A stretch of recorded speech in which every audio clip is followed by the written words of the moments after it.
Have you ever worried that your next step might lead to a stumble, a slip, or a dreaded fall that could knock you off your feet for weeks? Many older adults find themselves limiting how far they walk or avoiding uneven sidewalks simply because they fear losing their balance. Maybe you've already had a scare, waking up on the ground, startled and sore, wondering how it happened so fast. Yet despite what you might think, falling in later life is neither inevitable nor completely outside your control. Doctors, therapists, and even older individuals themselves have discovered that by changing just a few details in your walking style, you can dramatically cut down on the risk of a fall. In fact, there's one 6-part approach, simple enough to practice every day, that's helping thousands of seniors step forward with new confidence.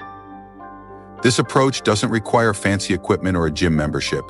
It's rooted in small adjustments you can make almost instantly. Below, we'll look at how these 6 ideas, woven together like a safety net, help older adults remain steady on their feet. And if you've felt your confidence erode each time you cross a slippery patch of tile or a bumpy parking lot, these concepts might be your ticket to moving freely again. Picture the stride you used to have in your 40s. You might not recall every detail, but it was likely more vigorous, with less caution in each step. Over time, our muscles lose elasticity, reflexes slow, and sometimes old injuries or joint pain creep in. Then there's the role of fear.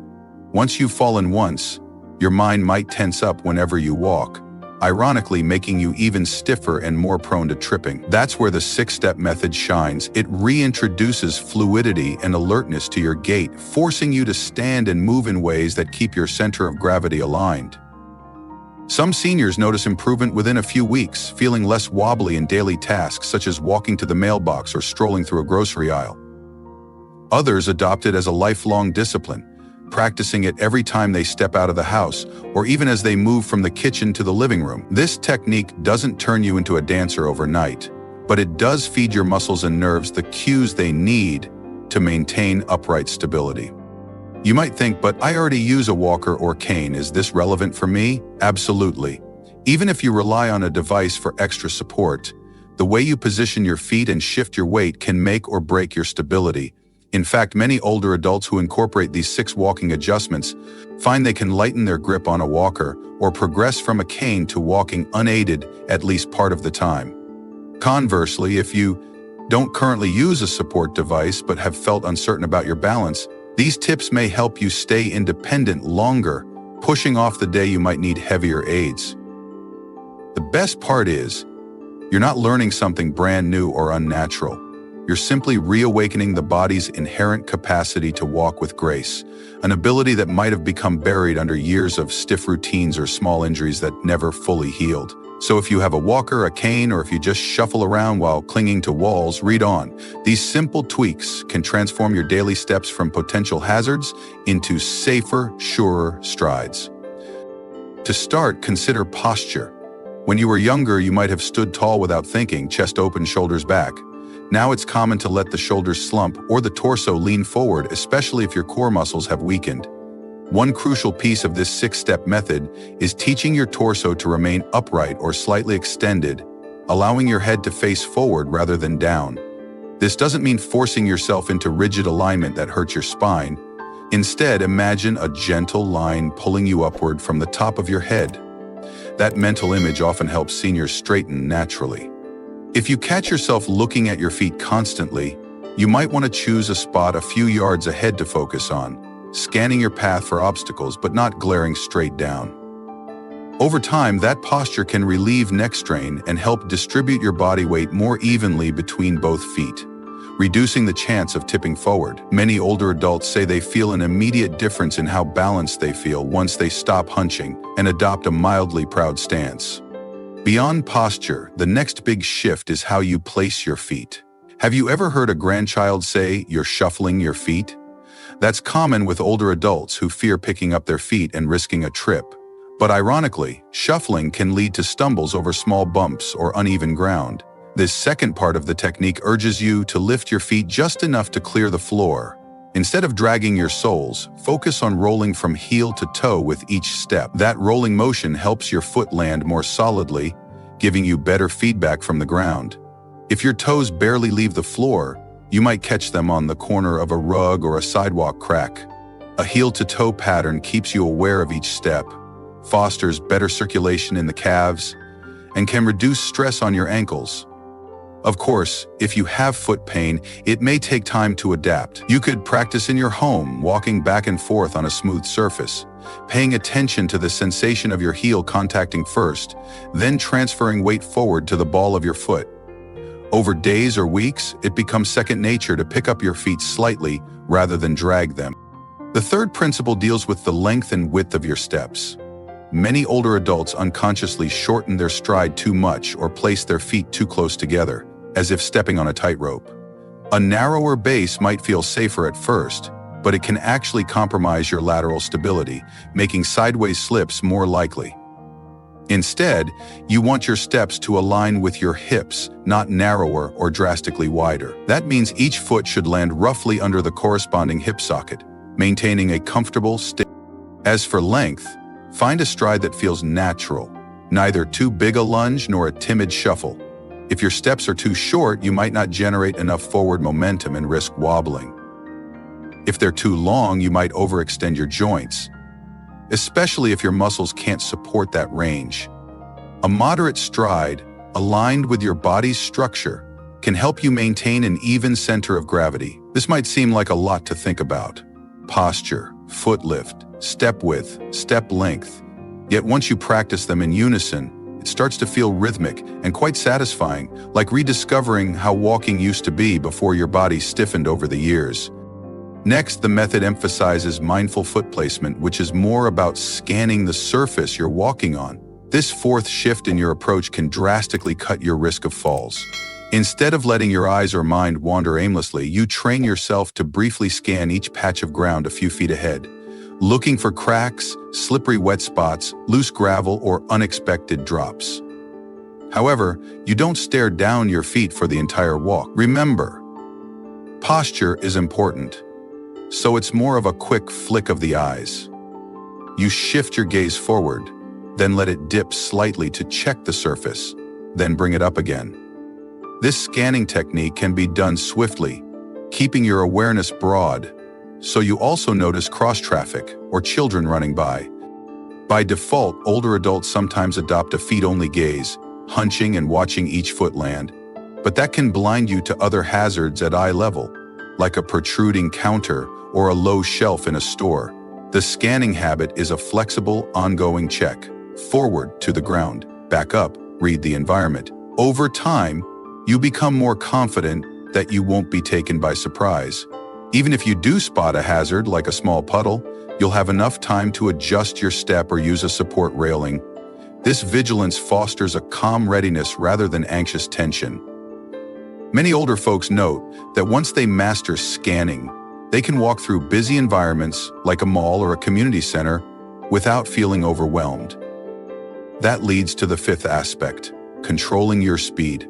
It's tempting to rush if you're trying to keep up with younger companions, or if you're worried about a time-sensitive errand. But sudden bursts of speed can throw off your balance, especially if your reflexes aren't as quick. The recommended practice is adopting a moderate, consistent pace, one that lets you implement the other elements, posture, foot lift, scanning, without stress. This doesn't mean you must crawl along. A brisk walk can be great exercise. But it means avoiding abrupt starts and stops, or abrupt changes in velocity. If you need to accelerate, do it gradually, testing how your body responds. If you sense a slick surface or a rough patch, slow down in advance, using short, deliberate steps until you're past the tricky spot. Then you can resume your normal speed. By controlling your pace, you maintain your center of gravity more steadily. Older adults say that once they learn not to jerk themselves forward or pivot abruptly, they stopped having close calls where they nearly toppled. Plus, walking at a measured tempo often helps you breathe better, giving your lungs time to match the movement. The synergy of a balanced, calm stride not only lowers fall risk, but also reduces the exhaustion you might feel from constantly tensing up. Remember, it's not about being slow, it's about being steady. Over weeks, you might find your average pace actually becomes faster because you trust your body's ability to navigate safely. and trust can be a powerful accelerator once you're comfortable. Finally, the sixth piece of the puzzle is mental awareness. Staying in the moment rather than letting your mind drift. You might be thinking about what's for dinner, the pain in your knee, or a conversation you had earlier. But if you become too lost in thought, you risk missing a sudden shift in the terrain underfoot. This doesn't mean you must panic with each step. Rather, it's a gentle mindfulness. You feel your feet contact the ground. You notice if there's any slight give or slope. You keep your senses aware of changing environments, from a quieter sidewalk to a busier intersection. If you need to talk to someone while walking, you can, but keep a fraction of your attention anchored on your posture and foot placement. Many older adults find a big difference once they cultivate this mindful approach. They no longer trip on a doorstep because they were daydreaming. They sense the tilt of a ramp before it's too late. And ironically, being present can actually reduce stress because you're not juggling mental chatter with precarious steps. Some seniors adopt short mental mantras: heel, toe, lift, heel, toe, lift. Or they focus on breathing patterns, maybe inhaling for 2 steps, exhaling for 2 steps. This anchors them in the moment. Over time, it becomes less forced, more like a gentle self-tune in. The concept of mindful walking might sound new agey, but in practice, it's just an active awareness that your body has certain needs for stability, and your mind is assisting rather than ignoring them. Many who practice it say they feel more in control, as if they've gained a new skill to navigate the world on their own terms. Put these 6 elements together: upright posture, light foot lift with heel-to-toe rolling, proper step width and length, quick scanning of surfaces, regulated speed, and a mindful presence, and you get a synergy that protects you from falls better than any single trick. For many older adults, it's akin to rewiring how they walk, because they might have spent years neglecting posture or rushing around. But the changes aren't as demanding as they sound. Often, just practicing for a few minutes a day in a safe space, like a hallway or a yard with minimal hazards, helps your muscles and nerves adapt. Over a couple of weeks, you'll likely find yourself using these techniques automatically, even when you step out to check the mail or walk through a busy supermarket. Some seniors notice that pains in their lower back or knees subside simply because they're no longer slouching or stomping in a tense manner. Others report fewer foot blisters or toe stubs because of the improved foot lifting habit. Now you might ask, is this method proven to stop me from falling altogether? Realistically, no approach can promise 0 falls because life is unpredictable. But older adults who adopt it often see a marked reduction in near misses and actual tumbles. Some who used to fear stepping outside now do so with moderate confidence, able to enjoy social events, parks, or errands they once avoided. This shift in quality of life can be tremendous, the difference between feeling imprisoned at home versus living actively. Even if you rely on a cane or walker, layering these techniques on top of that aid can double your stability. For instance, scanning the ground is still crucial if you're pushing a walker, as you want to avoid hitting a stray object. Meanwhile, controlling your speed ensures you don't push the walker too fast, risking it flying ahead. If you're not sure how these tips adapt to your device, consult a physical therapist. They can show you how to integrate posture, stepping technique, and mindful presence into your walker or cane usage seamlessly. It's important to note that building leg strength also underpins this method. If your muscles are very weak, you might need to pair these walking adjustments with targeted strengthening exercises like calf raises, gentle squats, or hip lifts. A physical therapist can design a regimen that supports your new walking style. Additionally, if you have chronic foot or ankle pain, or conditions like neuropathy, consider seeing a podiatrist for orthotics or footwear that eases foot lifting and heel to rolling. The best technique in the world can't fully compensate for shoes that pinch or unsupportive insoles that let your foot slide around. So if you're stepping up your walking game, think about investing in well-fitted shoes with good traction and maybe a slight rocker bottom if recommended for your condition. That synergy, proper footwear, mild strength exercises, and the 6-step approach to walking can be life-changing. Beyond the physical, there's a subtle mental reward. Over time, you realize you can trust your body again. That mental shift from fear to cautious confidence improves your mood, might lessen any social withdrawal since you're not so worried about walking in front of people, and encourages more overall activity. And the more you walk with good form, the more you keep your cardiovascular system active, which can help control blood pressure, maintain healthy weight, and support general well-being. So yes, it's about preventing falls, but it's also about reclaiming your autonomy in daily life. If you're wondering how to start, pick a safe environment, maybe a hallway lined with sturdy furniture you can lightly touch if you lose balance. Practice the posture. Stand tall, ears over shoulders, shoulders over hips. Then walk slowly, focusing on that heel-to-toe pattern, ensuring each foot lifts slightly off the ground. Keep your eyes scanning forward, then briefly down. And back up, noticing how your body feels. Try adjusting step width so it's about hip width apart, not narrower. If you sense your speed is either too hesitant or too quick, find a comfortable middle ground. And maintain that mindful presence, staying in tune with each foot's contact. If you're comfortable, do a few laps. If you get tired or dizzy, rest. Tomorrow, try again. Over days, you can extend the sessions or incorporate them into your normal house movements, like from the living room to the kitchen. Then take it outdoors if you feel secure. If at any point you're uncertain, get a friend, family member, or caretaker to stand by, or speak with a therapist for professional guidance. Many older adults find that practicing this daily, even for a few minutes, helps them internalize these tips so that they become automatic. That's the real end goal, walking safely without having to overly dissect each motion. But in the beginning, a bit of conscious effort is necessary to break old habits. You might catch yourself reverting to a shuffle or drooping your shoulders, so you gently correct it. With repetition, the good habits override the old patterns. Seniors who've gone through this transformation often say they're shocked at how quickly they adapt, as if their body was waiting for them to take the lead and show it how to move again. The muscle memory from younger days is still in there, needing just a nudge to resurface. It's worth acknowledging that some falls happen due to external factors beyond your stride, like a sudden gust of wind, a slippery oil patch, or a reckless biker crossing your path. While you can't control every scenario, being more stable in your gait can help you recover faster if something unexpected happens. For example, if you trip over a rock but your posture and reflex are better, you might catch yourself with a quick step or at least land more gently, mitigating injury. Think of these 6 tips as your built-in shock absorber. They won't eliminate 100% of the risks, but can drastically reduce the severity if a mishap occurs. Another piece of the puzzle is practicing in varied conditions. Start on flat, smooth floors, but once comfortable, you can carefully try mild inclines or curbs. The real world has slopes, steps, and cracks after all.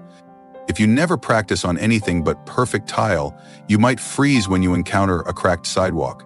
So with caution, explore slight variations in terrain. Keep that mindful scanning going and your posture stable. Over time, you'll gain real-world confidence. If it's rainy or snowy in your area, consider footwear with slip-resistant soles or traction aid.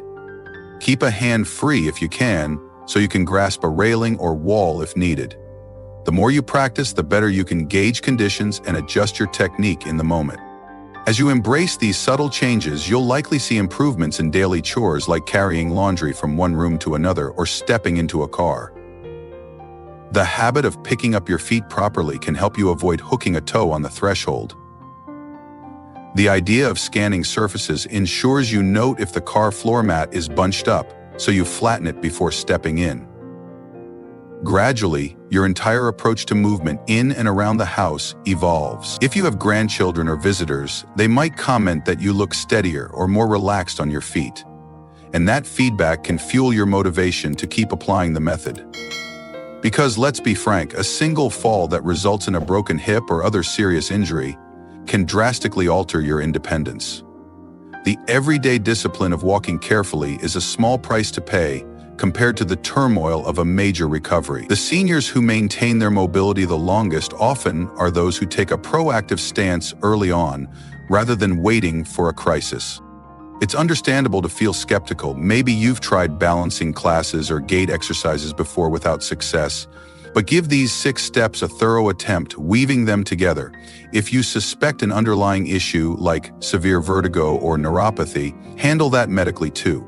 This method works best when you address all contributing factors. If your environment at home is cluttered or poorly lit, fix that, so you can practice without unnecessary hazards. If your arms are too weak to maintain posture, do some gentle chair strengthening routines. The synergy between environment, muscle health, and mindful walking can't be overstated. In summary, these 6 principles: maintaining upright posture, lifting feet with a heel-to approach, adjusting stride width and length to match your body, scanning the ground but not fixating on your feet, controlling speed, and practicing mindful awareness, have helped countless older adults walk without the gnawing fear of falling. Instead of venturing outside braced for a slip, they stride with measured confidence. Many find they walk more frequently, enjoying the physical and mental benefits of consistent movement. Over the months, you might watch your sense of independence blossom in ways you hadn't imagined. That extra outing or social visit you once avoided becomes possible again. Even chores like grocery shopping or a walk to the post office can transform from dreaded tasks to manageable, maybe even enjoyable activities. It's never too late to incorporate these guidelines. If you're well into your 70s, you can still start. If you're younger but have begun noticing some instability, get ahead of the game now. And if you're assisting a parent or another older family member, encouraging them to adopt these cues can drastically lower the number of times you fear a late-night phone call about a fall. The freedom from that worry is priceless for both sides. So take a slow, deep breath, stand up, and see how it feels to hold your head up. Gently straighten your spine, let your arms move naturally at your sides, and place one foot in front of the other with a conscious, uplifting motion. Even a few steps can reveal how different it feels from a haphazard shuffle. Remember, you're retraining your body to move in a way that helps you stay upright. At first, it might feel like you're overthinking every step, but eventually, it slips into something you do almost automatically. You'll know you're on the right track when random, everyday movements, like pivoting to answer the phone or stepping off a curb, feel more controlled and less nerve-wracking. If you do slip or sense yourself tipping, your newly engaged muscles and mindful reflex might salvage the situation before you hit the ground. That's the real beauty. You reduce the chance of injuries that rob older adults of independence. Meanwhile, your mind also experiences more calm because you're not living under the constant shadow of, "What if I fall today?" Try these 6 steps yourself and see how they resonate. If possible, share them with a friend or neighbor. Practicing alongside someone else can make the process more fun, and you'll encourage each other to keep it up. If you or your friend have any specific medical limitations, run the ideas by a doctor or physical therapist to tweak them if necessary. A professional might even provide exercises to accelerate your improvement, especially if you have joint pain or a past injury. Over time, this synergy of medical advice and a daily, gentle walking approach can become one of your strongest defenses against the challenge of falling, letting you enjoy your freedom and peace of mind in the years ahead. You might look back and wish you'd known about this method sooner, but it's here now, ready for you to embrace. And each day you practice, you're stepping toward a safer, steadier future. One step at a time,